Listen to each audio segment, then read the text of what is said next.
Una de las formas más eficaces de ejercer poder sobre el otro es encontrar sus miedos. Cuando sabes dónde está el dolor, el sufrimiento, dónde están las inseguridades, dónde está lo desconocido que aterra al otro, ahí tú tienes ese poder y el otro está muy asustado. El miedo te hace controlable, te hace vulnerable, te hace manipulable. Y me pregunto si alguien sabe esto, por ejemplo, si los que tienen el poder tienen una mínima idea de que esto funciona así. No sé, supongo que cuando el señor feudal le pedía a sus siervos, a sus súbditos, que le diesen buena parte de la cosecha, lo suficiente como para que su despensa estuviese muy llena y la de los campesinos muy vacía, hasta el punto de estar en situaciones de hambre y carencia. Me pregunto, ¿por qué un campesino regalaría casi la totalidad de su cosecha? ¿Será porque tenía mucho miedo?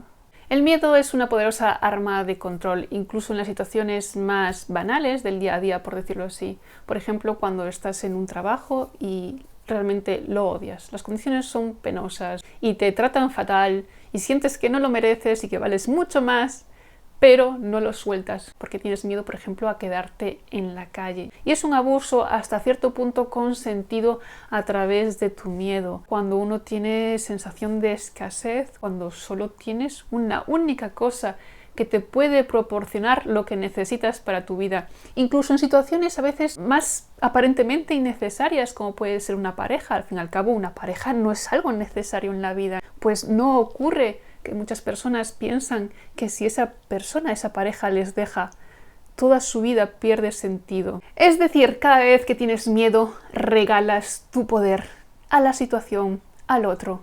¿Y qué pasa si el otro tiene alguna intención perversa frente a ese regalo y dice, qué bien que me lo has dado, lo estaba deseando? Usar el miedo como herramienta para manipularte. Imagina que se inventen enemigos, que siempre esté, no sé, esa cosa peligrosa ahí, que nos obliga a tener que tomar medidas extraordinarias, o bien que haya obviamente otras personas enemigas. Recordemos que el otro siempre es el malo. El otro siempre está equivocado, porque si no estuviese equivocado el otro, Dios mío, quizás estaría equivocado yo. ¿Cómo puede ser? Yo nunca estoy equivocado. Y lo mejor de todo es que incluso no tienen que ejercer como policías, sino que la propia masa ejercerá como policía de los disidentes, de aquellas personas que piensen, que sospechen que quizás está ejerciendo demasiado control y manipulación en determinadas situaciones con el fin de dar más poder a quien tiene poder,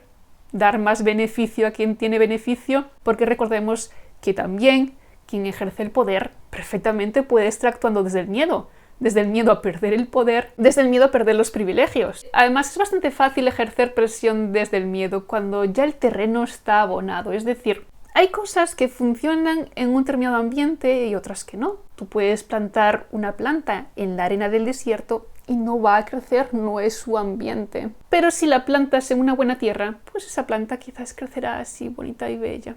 Pues lo mismo con el miedo.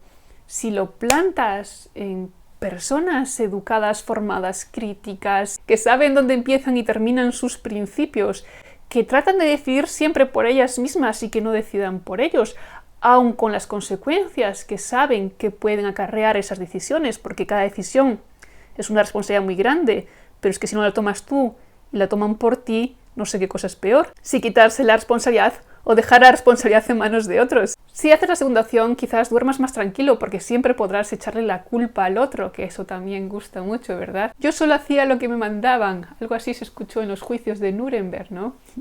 Es mucho más fácil, por tanto, plantar esa semilla del miedo y de las decisiones inconscientes, instintivas, cuando ya el terreno está bien preparado y por tanto esa semilla crece con mucha más facilidad. Cuanto más distraídos estamos, más fácil somos presa. Las masas, al no decidir de forma crítica, lo único que hacen es ser muy fácilmente maleable, que lo mismo vale para esto que para aquello. No funcionan como un conjunto que vaya a ninguna parte, porque no los mueve su propia decisión, sino que son movidos por otros. Es decir, la masa carece de identidad no por ser un gran número de personas, sino carece de identidad por su forma de pensar, por su forma de tomar decisiones. Y volviendo al miedo, todos sabemos que quedar excluido es un gran miedo que tenemos las personas. Quedar como fuera de lo que sería el grupo social, la familia, la sociedad. Cualquier núcleo que nos haga sentir pertenencia nos hace sentir seguros, mientras si somos expulsados nos hace sentir apestados, diferentes, raros, malos. Entonces, ¿qué mejor que crear apestados en la sociedad para que los propios apestados se sientan con miedo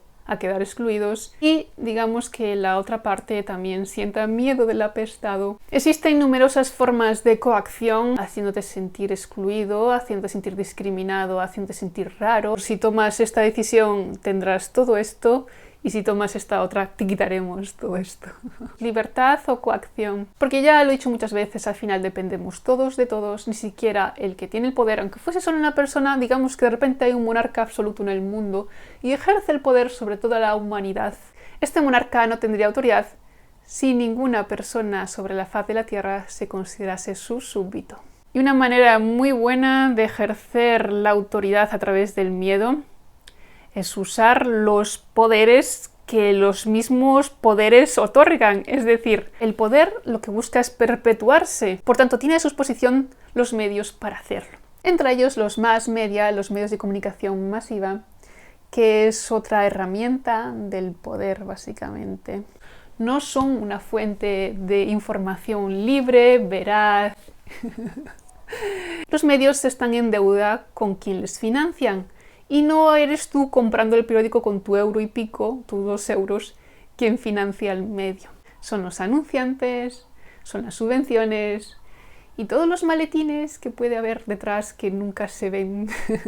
Nadie le muerde la mano a quien le da de comer, pero en este caso ni siquiera son 2 manos diferentes. Los medios más grandes, los medios más conocidos, los medios de masa y más tradicionales forman parte del mismo poder. Y las informaciones que salen en los medios tienen muchísimas maneras de ser manipuladas. Lo digo yo, que he trabajado en los medios, soy licenciada en periodismo y he trabajado como periodista. Hay múltiples estrategias para darle la vuelta a las cosas, para cambiar los datos. O sea, unos mismos datos pueden ser leídos de una manera, pueden ser leídos de otras. Y además, siempre se buscan datos oficiales. ¿De dónde provienen los datos oficiales? Provienen de los organismos oficiales. Eso quiere decir que nos tendríamos que fiar de los organismos oficiales. Pero volvemos a la pescadilla que se muerde la cola. Si los organismos oficiales quieren ejercer el poder y quieren usar el miedo o quieren usar diferentes estrategias para perpetuarse, ¿en qué momento yo puedo creer al 100% lo que dicen esas informaciones oficiales? Hablemos de algunas curiosidades. Por ejemplo, una de las mayores fuentes de financiación de los Estados Unidos proviene de la venta de armas. Me pregunto yo a cuento de que el gobierno de los Estados Unidos querría que hubiesen guerras. No creo, porque iba a querer. No tiene sentido, ¿no? Pero es muy curioso cómo su discurso siempre va en pro de la libertad de los países que están oprimidos, de la democracia, de progreso. Son unos grandes abanderados de lo que se debe hacer y cómo se debe hacer, porque ellos tienen buenas intenciones del corazón. También en Estados Unidos, donde la sanidad es privada, pues no sé si sabéis que la obesidad es un gran problema. Yo estuve allí, lo pude ver. Es increíble el número de personas que se puede ver muy obesas, hasta el punto de, por ejemplo, ocupar 2 asientos.